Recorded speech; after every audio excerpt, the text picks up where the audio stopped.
വളരെ വൈകാതെ തന്നെ നിങ്ങളുടെ പാർട്ടിയെ BJP കുളം തോണ്ടും. അതിനുവേണ്ടി നിങ്ങൾ നിന്നുകൊടുക്കരുത് എന്നുള്ളത്. മഹാഗഡ്ബന്ധനുമായി മുന്നോട്ട് പോയപ്പോൾ നിങ്ങൾക്ക് എന്ത് കുറവായിരുന്നു ഉണ്ടായിരുന്നത്? സ്വാഭാവികമായും ഏറ്റവും വലിയ ഒറ്റക്കക്ഷി മഹാഗഡ്ബന്ധനിൽ RJD ആയിരുന്നിട്ട് പോലും ലാലു പ്രസാദ് യാദവ് നിതീഷ് കുമാറിനെ തന്നെയാണ് മുഖ്യമന്ത്രിയാക്കിയത്. അവിടെ ലാലു പ്രസാദ് യാദവ് ഒരു കിങ് മേക്കറുടെ റോളാണ് വഹിച്ചത്. BJP എന്ന വർഗീയ കക്ഷിയുമായി കൂട്ടുകെട്ടുണ്ടാക്കരുത് എന്നുള്ള ഒരു കോമൺ മിനിമം പ്രോഗ്രാമിന്റെ പേരിൽ തന്നെയായിരുന്നു ആ സഖ്യം മുന്നോട്ട് പോയത്. 2015 നരേന്ദ്രമോദി എതിർത്തുകൊണ്ട് നിതീഷ് കുമാർ അവിടെ മഹാഗഡ്ബന്ധന് എല്ലാ രീതിയിലുള്ള പ്രതീക്ഷയും നൽകിക്കൊണ്ട് അദ്ദേഹം തെരഞ്ഞെടുപ്പിനെ നേരിടുകയും 243-ൽ 178 സീറ്റുകൾ, അന്ന് ഐക്യജനതാദളിന് 71, RJDക്ക് 80, കോൺഗ്രസിന് 27, അങ്ങനെ മൊത്തം 178 സീറ്റുകൾ ലഭിച്ചത്. 2020 ആയപ്പോഴേക്കും അതിനിടയിൽ പൊട്ടലും ചീറ്റലും ഉണ്ടാവുകയും BJPയിലേക്ക് വീണ്ടും ഐക്യജനതാദൾ ചേക്കേറുന്ന കാഴ്ചയുമാണ് കണ്ടത്. വാസ്തവത്തിൽ BJP പ്രതീക്ഷിച്ചിരുന്നതും അതുതന്നെയാണ്. ഐക്യജനതാദളിനെ ഒരു പാഠം പഠിപ്പിക്കുക. അതിനുവേണ്ടി BJP അവരുടെ മറ്റൊരു പ്ലാനാണ് അവിടെ ഇംപ്ലിമെന്റ് ചെയ്തത്. ചിരാഗ് പാസ്വാൻ എന്ന LJP നേതാവിനെ ഉപയോഗിച്ച് JDUവിനെ തകർക്കാൻ കിട്ടിയ അവസരം പരമാവധി അവർ മുതലാക്കി. എന്നിട്ട് 43ലേക്ക് അവരുടെ അംഗസംഖ്യ കുറച്ചെടുത്തു.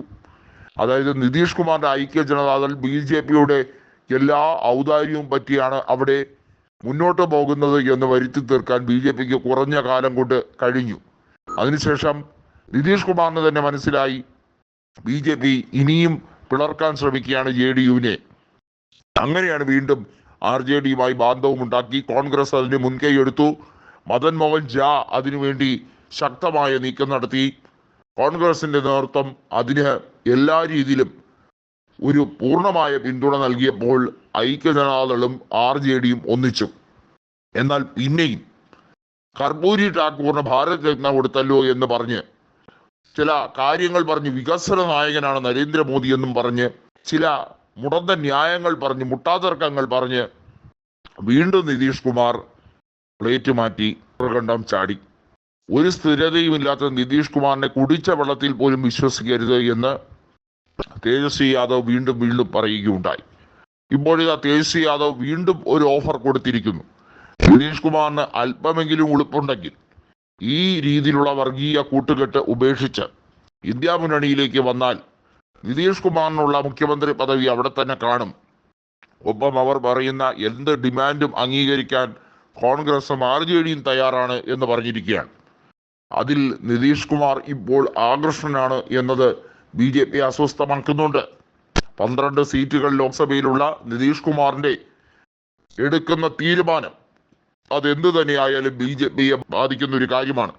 2014-ലേതോ 2019-ലെ പോലെ ഒറ്റയ്ക്ക് ഭൂരിപക്ഷമില്ലാത്ത BJPയെ സംബന്ധിച്ചിടത്തോളം BJPയുടെ രാഷ്ട്രീയ കാര്യങ്ങളിൽ കൃത്യമായും ഒരുപക്ഷെ അവരുടെ അകത്തുള്ള ഇഷ്യൂസിൽ പോലും സഖ്യകക്ഷികൾക്ക് ഇടപെട്ടേക്കാൻ കഴിയുന്ന രാഷ്ട്രീയ നിമിഷമാണ്. ഭരണത്തിൽ കടിച്ചു തൂങ്ങണമെങ്കിൽ BJPക്ക് അവർ പറയുന്ന അനുസരിച്ചേ പറ്റൂ.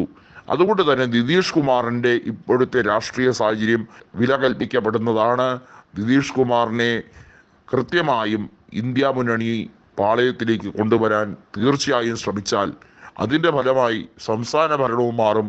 ആ സംസ്ഥാന ഭരണം മാറിയാൽ തീർച്ചയായും RJD സഖ്യം അവിടെ വീണ്ടും നിതീഷ് കുമാറിനെ കൂട്ടുപിടിച്ച് അധികാരത്തിലേക്ക് വരുന്ന രാഷ്ട്രീയ നീക്കമായിരിക്കും.